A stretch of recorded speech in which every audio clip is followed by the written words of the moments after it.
Good morning once again. Great to be with you. Of course, it goes without saying.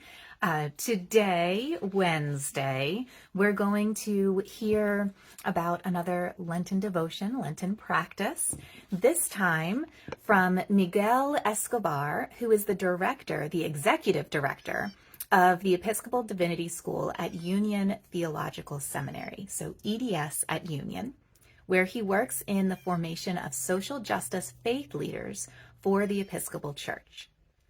He divides his time between two parishes in Brooklyn, New York, which is All Saints Park Slope, and San Andres in Sunset Park. He lives with his husband, Ben, and dog, Duke, in Brooklyn. Well, I live with my husband, Ben, as well, Miguel, so I will join you in that. In just a moment, we'll listen to Miguel's Lenten devotion and reflection, but before we do, of course, let's begin with prayer. Oh Dios, cuya gloria es siempre tener misericordia, sé benigno a todos los que se han descarriado de tus caminos, y tráelos de nuevo con corazones penitentes y fe firme, para recibir y abrazar la verdad inmutable de tu verbo. Jesucristo, tu Hijo, que vive y reina contigo, y el Espíritu Santo, un solo Dios, por los siglos de los siglos. Amén. Amen. This Lent, Miguel writes, I decided to give up drinking alcohol and am limiting my time on my phone. Both practices are intended to help free me from unhealthy habits and to allow me to be more present to the way that God is alive and working in the world. Over the past few years, I have noticed that even small amounts of alcohol, a beer or a glass of wine, significantly impact my ability to go to sleep and rest deeply. Taking 40 days off helps remind me that I am actually better off without it.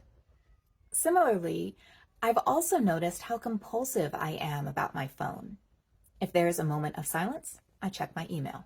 If I'm riding the subway, I start scrolling through social media.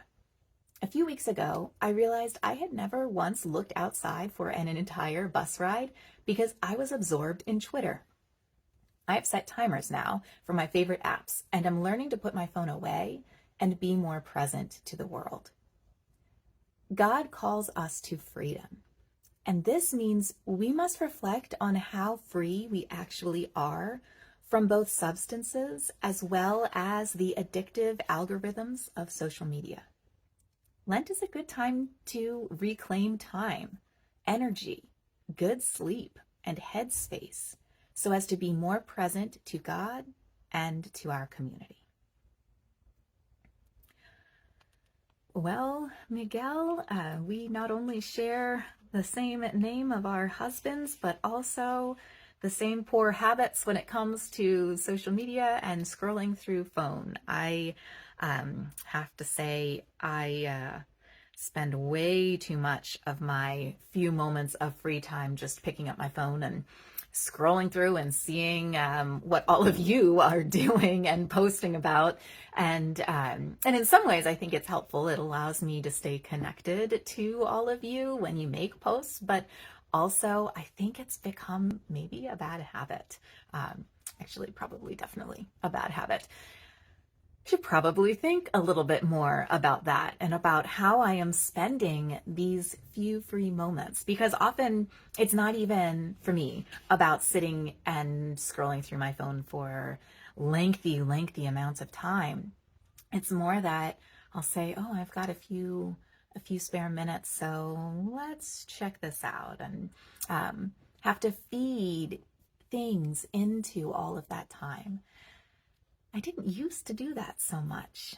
So now after reading this with all of you, I'm having to think a little bit about how I do spend my time.